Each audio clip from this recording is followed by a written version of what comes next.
Anthony William, the medical medium.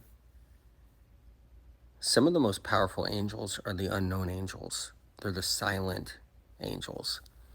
They're God's mystery angels. I think everybody thinks that all the angels are accounted for and that God's angels are all accounted for. They all have names, like the archangels, or a category like the cherubs. The unknown angels take the least credit and do the most. So when you're looking for help, the unknown angels are a great place to go. These angels don't want to be known as heroes. They're not battling egos.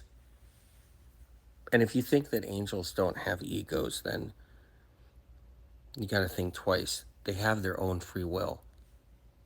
Angelic forces are given their own free will, just like human beings are given their own free will.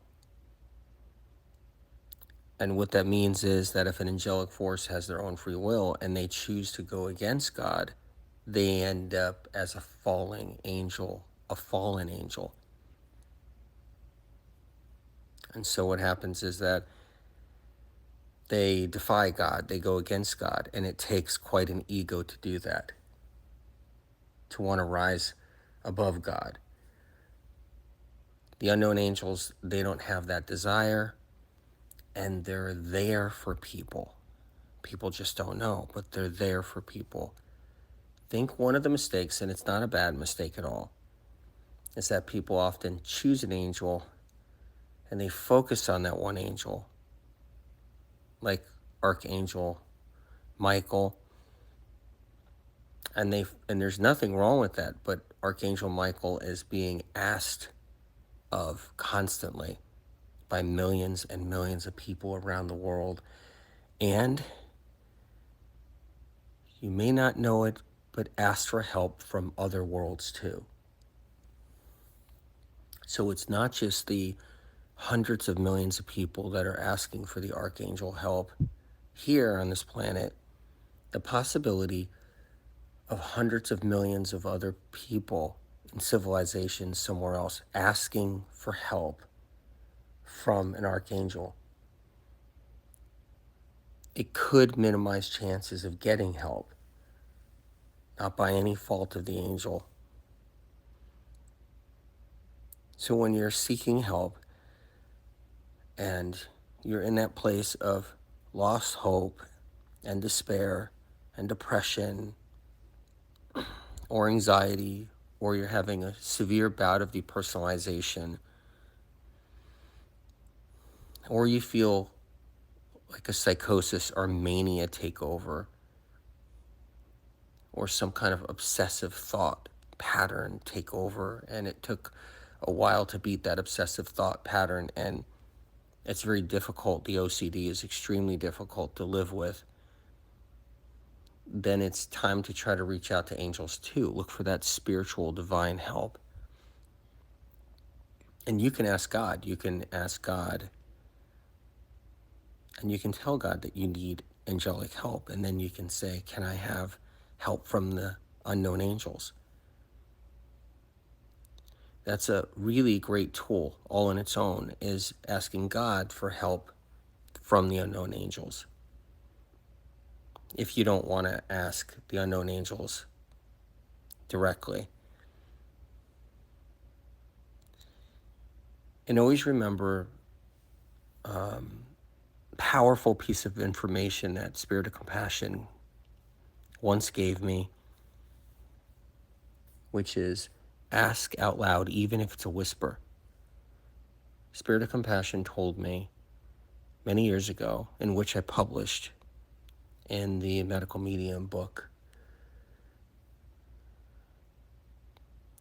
What happens is that if you ask out loud, the intention overrides a mixture of all kinds of thoughts. Angels prefer not to surf through someone's head with jumbled hundreds and hundreds of thoughts. So what happens if you ask for help angelically and it's in a jumble of other thoughts in your consciousness while you're thinking? It's a lot to surf through.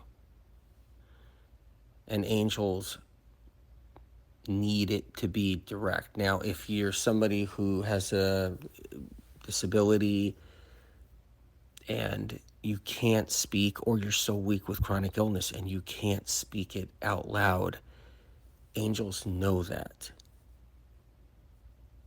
That means they're understanding and looking out for that. So if you're somebody that's like on Mattress Island and you're so weak in that moment, and maybe other times a day you have the strength to ask out loud, but then there's this one moment somewhere at 11 o'clock at night or 2 o'clock in the morning and you're not sleeping good, but you don't have the strength, the neurological strength to ask.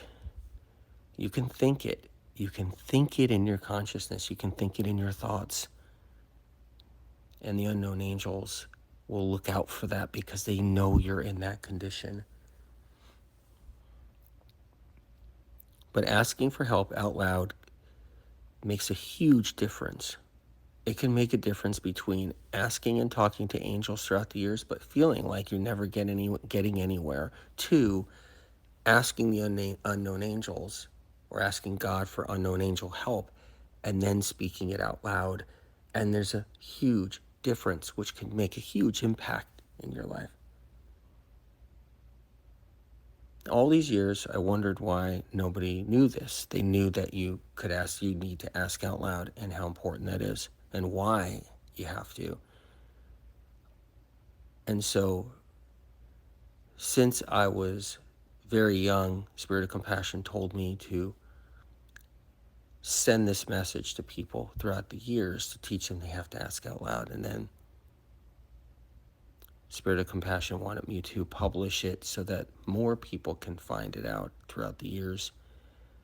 But it's a precious, precious tool. Never underestimate it. It's powerful. It's life-changing. It has been life-changing for a lot of people already that have discovered this piece of information from Spirit.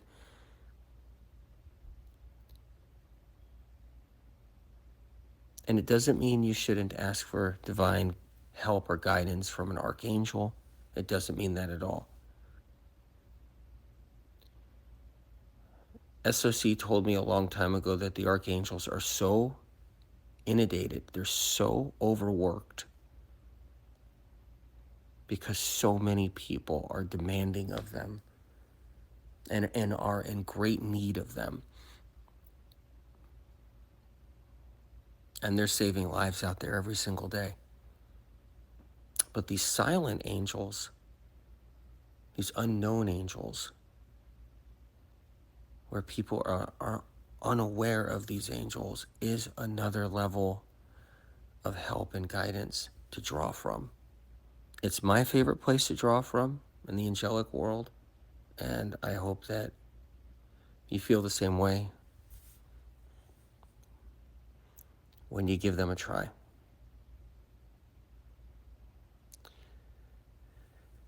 My heart pours out to anybody who's had a struggle or a difficult time, of course with chronic illness, of course with any kind of sickness and suffering, and also my heart pours out to anyone that's been affected or harmed by these deranged storms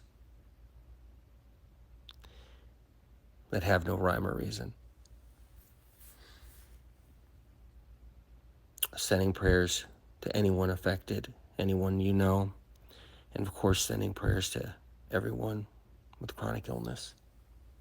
Many blessings. Talk soon.